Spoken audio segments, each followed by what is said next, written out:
ओम शांति। आप सभी से रिक्वेस्ट है, आप सभी दिल से एक बार ओम शांति का उच्चारण करेंगे मेरे साथ। ओम शांति,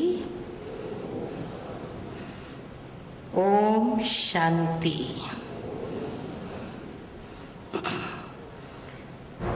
आज की सभा में हमारे शांति सरोवर के मंच को सुशोभित करने वाले आदरणीय मंत्री महोदय जी, भ्राता चंद्रमौली जी, भ्राता नितिन चंद्र जी, एम.वी. राव जी, उपस्थित सभी भारत निर्माण के ऑफिसर्स, सरपंच, बीएनवीस और पूरे भारत के अनेक राज्यों से पधारे हुए भाइयों और बहनों, आपका शांति सरोवर के प्रांगण में बहुत बहुत अभिनंदन है। आप सभी परमात्मा के घर में पधारे हैं। 3 दिन आप इस शांति सरोवर के प्रांगण में रहने का जो आपको सौभाग्य प्राप्त है, ये एक लॉटरी है जो आपको हमारे भ्राताओं ने, चंद्रमौली जी और नितिन चंद्रा जी ने बताया कुछ मैजिक होगा आपके ऊपर।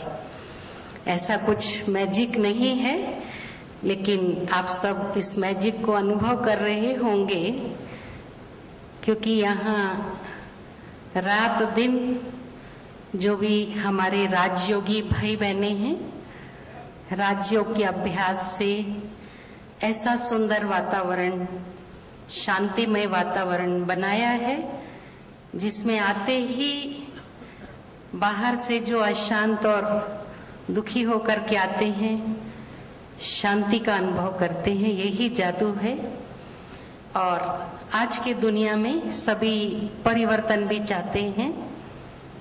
आपने भी भारत निर्माण का कार्य करने का लक्ष्य लेकर के ये कॉन्फ्रेंस यहाँ रखी है।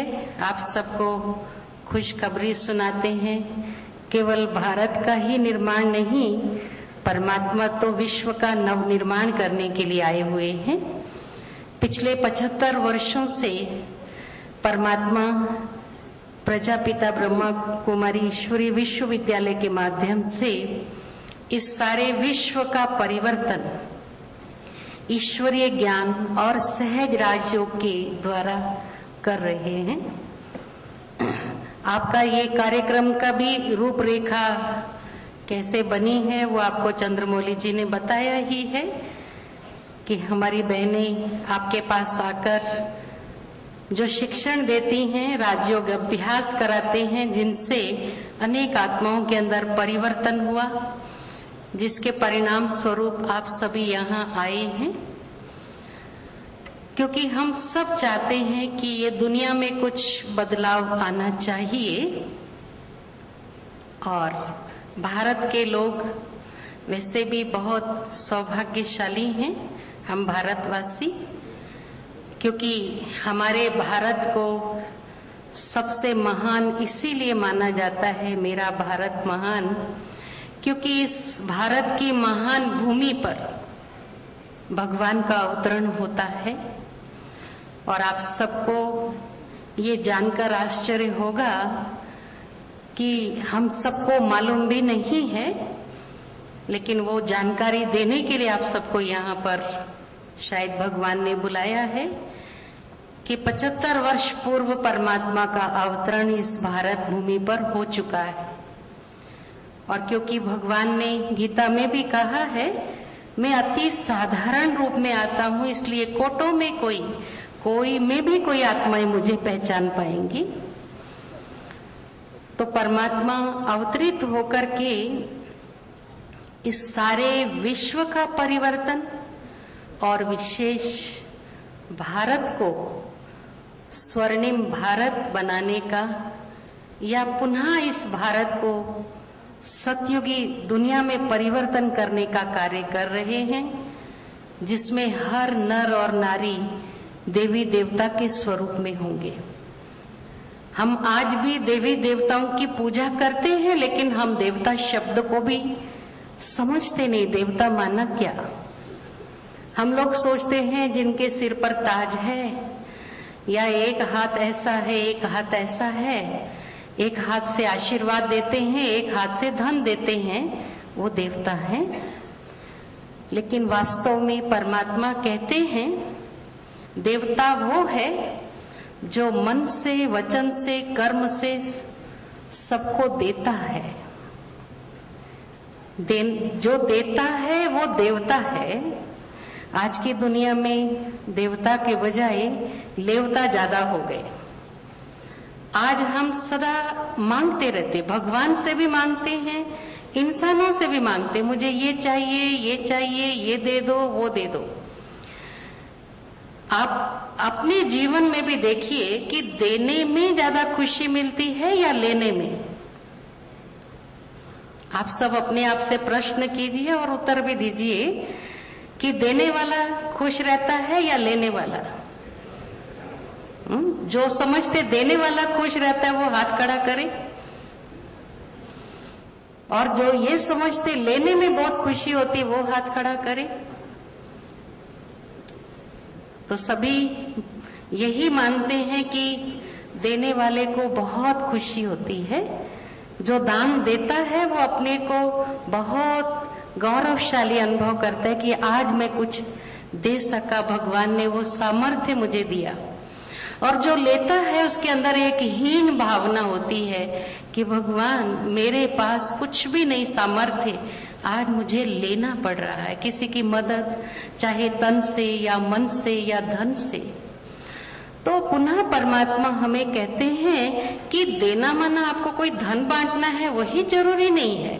आप मन से शुभ भावना दीजिए, गुड विशेस दीजिए। आजकल दुनिया में आप देखेंगे गुड विशेस देने का बहुत सुंदर फैशनेबल हो गई दुनिया। हम कार्ड्स के रूप में बहुत सुंदर सुंदर ग्रीटिंग्स देते हैं, है ना। आजकल वेस्टर्नाइज भी हो गए हमारे भारत के लोग। आज mother day, father day, brother day, बहुत से डेज मनाने लगे हैं और हर दिन का एक सुंदर सा ग्रीटिंग लेकर जाते हैं। लेकिन आप अपने मन से पूछिए, जितना सुंदर ग्रीटिंग है, कार्ड है, उतनी सुंदर भावनाएं हैं अंदर एक दूसरे के लिए। कोई कार्ड को देखकर खुश नहीं होता, अगर आपके दिल की भावनाएं अच्छी हैं तो मनुष्य को बहुत खींचती है, अंदर से आकर्षण करती है। तो राजयोग के अभ्यास में हम यही सीखते हैं कि हम अपने शुभ चिंतन के द्वारा, आत्मचिंतन के द्वारा और परमात्मा चिंतन के द्वारा अपने अंदर ही अंदर स्वयं का परिवर्तन करें। अपनी भावनाओं को शुभ भावनाओं में बदलें, अपने चिंतन को शुभ चिंतन में बदलें। प्रतिदिन ये आप अभ्यास करें, मैं कौन हूं, मैं कहां से आया हूं, मैं किसका हूं। क्योंकि हम सब मानते हैं हम भगवान के बच्चे हैं। गॉड फादर कहते हैं, है ना। भगवान को अंग्रेजी में तो सिर्फ फादर ही कहते हैं, लेकिन भारत वालों का सौभाग्य है, भारत में वैसे भी वसुधैव कुटुंबकम की भावना है, इसलिए भारतवासी भगवान को अपना संसार मानते हैं। उसको रोज कहते हैं हम तुम्हें माताश्च पिता तुम्हें बंधुश्च सखा तुम्हें विद्या द्रविणम तुम्हें सर्वम मम देव देवा। माना ऑल रिलेशंस मेरे आपके साथ है, सर्व संबंध, और वो निभाता भी है। तो इसीलिए अपने मन को परमात्मा के साथ जोड़ने से अपने आप को आत्मा समझकर जब अपने मन बुद्धि को आप परमात्मा के साथ जोड़ेंगे, जो सर्व गुणों का वनस्पति के ऊपर भी बहुत अच्छा प्रभाव पड़ता है। केवल अपनी शुभ भावनाएं हम एक दूसरे को दें तो मनुष्य सब सुखी हो सकते, शांत हो सकते हैं। योग कुछ भी नहीं, ऐसे कोई फिजिकल क्रियाएं यहाँ नहीं बताई जाती हैं। जो हम फिजिकल योगा करते हैं वो फिजिकल फिटनेस के लिए, लेकिन यह राजयोग केवल मन से संबंधित है। जो हम कोई भी कर्म करते हुए अपने मन को शुभ चिंतन में लगा लें और आत्मचिंतन, आत्मा के बारे में जितना आप सोचेंगे कि मैं आत्मा हूँ, सुख स्वरूप, शांत स्वरूप, प्रेम स्वरूप, आनंद स्वरूप, ज्ञान स्वरूप आत्मा हूँ, ये शरीर मेरा एक इंस्ट्रूमेंट है, वस्त्र मात्र है, इसको पहनकर पार्ट प्ले करने वाली मैं एक एक्टर हूँ और मेरा डायरेक्टर परमात्मा है। अगर मैं आत्मा परमात्मा की संतान हूं तो वो मेरा माता पिता है। उसके आदेश निर्देश के अनुसार हम जब कर्म करते हैं, हमारे कर्मों में श्रेष्ठता आती है, हमारा चरित्र श्रेष्ठ बनेगा। अवश्य चरित्र निर्माण के साथ ही विश्व का नव निर्माण होगा। हम औरों को बदलने की कोशिश न करें। इस ईश्वरीय विश्वविद्यालय में हमें ये सिखाया गया है, स्व परिवर्तन ही विश्व परिवर्तन का आधार है। अगर एक एक व्यक्ति अपने अंदर प्रतिज्ञा कर ले, मुझे बदलना है, मेरे संस्कारों का मुझे परिवर्तन करना है। हर आत्मा खुद की मालिक है। मैं मालिक होकर अपने आप को परिवर्तन करने का लक्ष्य रखूं, अवश्य मेरे को देखकर मेरा परिवार बदलेगा, मेरे परिवार को देख करके मेरा समाज बदलेगा, एक समाज का परिवर्तन देखकर एक नगर बदलेगा, एक नगर का परिवर्तन हो तो देश परिवर्तन होगा। धीरे धीरे विश्व में भी ये परिवर्तन की क्रिया शुरू हो जाएगी।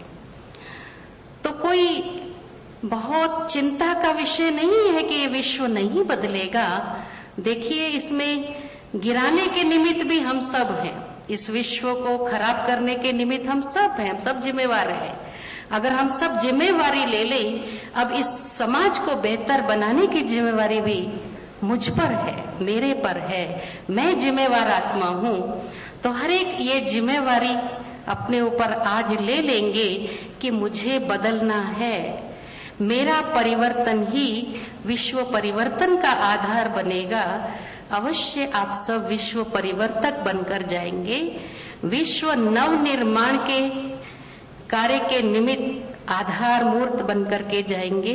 इसके लिए नियमित राजयोग के अभ्यास की आवश्यकता है और आप सबको हम ये निमंत्रण देते हैं कि जहां से भी आप आए हैं, हमारे ईश्वरीय विश्वविद्यालय के केंद्र पूरे भारतवर्ष में ही नहीं 130 कंट्रीज के अंदर हैं, तो आप स्थानीय सेवा केंद्रों पर जाकर ये राजयोग का अभ्यास अगर नियमित रूप से करेंगे आपको बहुत लाभ होगा। और यहाँ जो भाई बहने ठहरे हुए हैं, अगर वो यहाँ सुबह सुबह 7 से 8 राजयोग का अभ्यास करें और ब्रह्म मुहूर्त के समय भी हम लोग 3:30 उठकर मेडिटेशन करते हैं, लेकिन नयों के लिए हम 4:30 to 5 अमृत वेले का योग भी रखते हैं। ये लाभ अगर आप लेंगे, अवश्य आपकी ये कॉन्फ्रेंस बहुत बहुत सफल होगी। हमें आशा ही नहीं, पूर्ण विश्वास है कि आप अवश्य यहाँ से परिवर्तित होकर जाएंगे और जिस लक्ष्य को आप लेकर आए हैं उससे कई गुना ज्यादा सफलता का अनुभव आप करेंगे। ओम शांति।